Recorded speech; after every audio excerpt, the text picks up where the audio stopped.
Magandang buhay at welcome na welcome po kayo dito sa aking Mathematics Tagalog tutorial.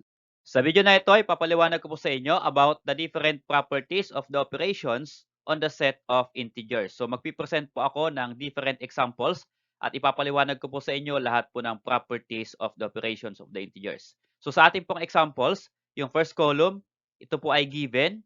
So yung given po na ito ay statement about properties of operation. And then sa second column po ay identify natin what property illustrated by the statement here. So yan po yung aking papaliwanag sa inyo step by step.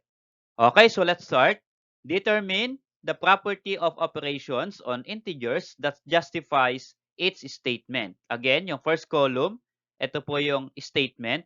At second column, yung property na ini-illustrate ng given na ito or ng statement na ito. Okay, start po natin sa number 1. 0 plus negative 5 is equal to negative 5. So what property illustrated by this statement? So ito po yung different properties of the operations on the set of integers. So we have closure. Sa closure, dalawa po. Closure property for addition and multiplication. Sa commutative property, dalawa din po, addition and subtraction. Sa associative property, addition and multiplication.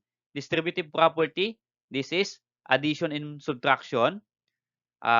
Identity property, addition and multiplication, and inverse property. So, yan po lahat ay 1, 2, 3, 4, 5, 6. So, anim po lahat yung properties of operations on the set of integers. So, ang example po natin number 1 is this one. 0 plus negative 5 is equal to negative 5. So, you are adding a number by 0. So, if you are going to add a number by 0, ito po yan siya. Identity property of addition because you are add. Okay, so dalawa po yan. Identity property for addition and identity property for multiplication. So for addition, a plus 1 is equal to a. Or you add a number by 0. Kagaya po nito, 0 plus negative 5. Negative 5 is an integer. Ano po? And then, ang sagot po dyan ay negative 5. So, ito po yung 0, ito po yung a negative 5. So, ito po yun, a plus 0. So, pwede pong magbaltad. Pwede pong mauna yung 0 plus a. So, dito po ay a plus 0. So, sa multiplication naman po, a times 1 is equal to a. Kapag ito po ay multiplication. Ano po?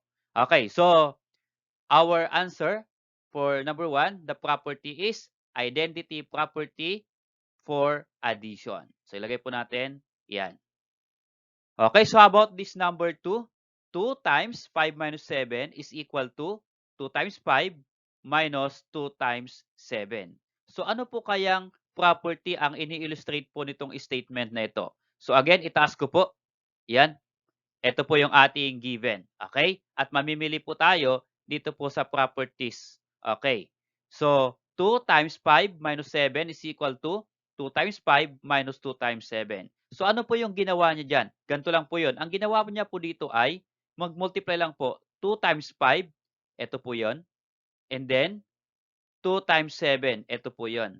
Okay. Since ito po ay minus, ito po ay minus kaya minus po dito. So, ano po yung nangyari dito? Ang ginawa po niyan ay distributive property. So, nag-distribute po siya. Ano po? 2 times 5 and 2 times 7. Ito po yan. So, yung distributive property, ito po yun. Lagyan ko po ng kulay. Yan. Sa distributive property, ito po yun. A times B plus C is equal to A times B. Yan po. Multiply, distribute po yung A sa dalawang binomial o sa binomial inside the parenthesis. So, A times B, then A times C. So, AB plus AC. Ito po yung addition. Pwede naman pong subtraction. A times B minus C, that is A times B, this one, and then A times C is 1. So, that is minus, kaya minus po ito. So, ang ginamit dito sa given natin ay minus. Ano po? So, ibig sabihin, ito po ay distributive property over subtraction. Okay. Sige, lagay po natin. Distributive property over subtraction. Okay, so how about this number 3? 5 plus negative 6 is equal to negative 6 plus 5. So, ano po kaya yung kanyang property? Ganito lang po yon. Taas po natin. Yan. So, ito po yung ating given. Okay? So, 5 plus negative 6 is equal to negative 6 plus 5. So, ang ginawa lang po dito ay in-interchange lang po yung dalawang integers. So 5 plus negative 6 sa kabila po ay negative 6 plus 5. So pinagpalit lang po yung integers. So ano pong property ang ini-illustrate diyan kapag pinagpalit? Ganito lang po yan. Kapag pinagpapalit po natin yung dalawang integers, yung position nila, ito po ay commutative. Ano po? So lagyan ko po ng kulay. That is commutative property. Just like this one, sa kanyang notation, A plus B is equal to B plus A. So notice here, pinagpalit lang po yung position. Nauna po dito yung A, dito naman po sa kabila ay nauna yung B. Ano po? Okay, so since ito po sa given natin ay addition, dalawa po yan kasi commutative property for addition and commutative property for subtraction. So ito po yung addition, ibig sabihin commutative property for addition. So lagay po natin commutative property of addition. Okay, so about this number 4. 1 times negative 8 is equal to negative 8. So ano kayang property ang in-illustrate ng statement na ito? Taas po natin. Yan. So 1 times negative 8 is equal to negative 8. So just multiplying 1 by integers. Okay, actually integer din naman ang 1. Pero ano po kaya ang gina-justify nito na property? So tingnan po natin, ano po ba dito yung mga minomultiply ng 1? Okay, so ito po yon. Identity property. Ano po? So you multiply a number or integer by 1. So pwedeng 1 times negative 8 or pwede rin naman pong negative 8 times 1. So dito po sa identity property, okay, since multiplication po ito, focus po tayo sa multiplication, 1 times A is equal to A.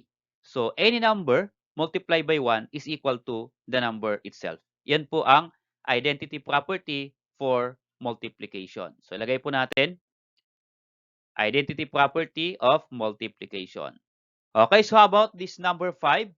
2 times 3 times 5 is equal to 2 times 3 times 5. So, ano po kayang property ang in-illustrate nito? Okay, taas ko po. Yan po yung ating given. So, dito po, actually lahat po yan ay multiplication. Yung x dito, represent muna ng times. Ano po? So, 2 times, parenthesis, 3 times 5 is equal to the parenthesis 2 times 3 times 5. Okay. So, dito, kung mapapasin natin, ang unang group o magpartner ay 3 times 5. Okay? Pero sa kabila, ang magpartner na ay yung naunang dalawa dito, 2 times 3. So, nilipat lang po yung partner through multiplication. Ano po? Okay, so tingnan po natin, saan po ba dito sa ating property? Ano? So, ito lang po kapag naglipatan po tayo, okay, ito po yung tinatawag na associative property. So, lagyan ko po ng kulay. Yan. So, associative property, pwede pong addition, pwede pong multiplication. So, yung given po natin dito ay multiplication ng operation. So, ibig sabihin, ito po ay associative property of multiplication. Ito po siya yan. Okay. A times B times C is equal to A times B times C. So, dito po, ang magka-group dito ay AB. Ang magka-group naman po dito sa kabila ay BC. Ano po? So, nilipat lang po yung parenthesis yung grouping. So, ibig sabihin, ito pong statement na ito ay associative property for multiplication. Okay, so how about this number 6? 8 plus negative 8 is equal to 0. So, anong property naman po kaya ito? Okay, tagay po natin. Okay. 8 plus negative 8 equal to 0. Ipina-plus lang natin yung number sa kanyang opposite number na negative. Ano po? So, 8 plus negative 8. So, pwede naman pong 7 plus negative 7. O, pwede pong mauna yung negative, pangalawa po yung positive. So, kapag 0 po ang sagot, dito po tayo sa tinatawag na, ano po? Ito pong inverse property. So, ang inverse ng 8 is negative 8. Ang inverse ng negative 8 is 8. Ano po? Kaya kapag pinag-plus mo yung dalawang number na sila ay mag-inverse, always equal to 0. Ito po yan. Okay, sa inverse property, lagyan ko po ng kulay. A plus negative A is equal to 0. So, always po yan. Ano po? Okay, kapag yung isa ay negative, yung isa ay positive at magkapareho, 0 po yan. So, ang tawag po dito ay inverse property. So, ilagay po natin, inverse property. Okay, so about this number 7. 5 plus 7 is equal to 12. So, parang dito, sinagutan lang po niya yung 5 plus 7 equal to 12. So, ano po kayang property? Taas po natin. 5 plus 7 is equal to 12.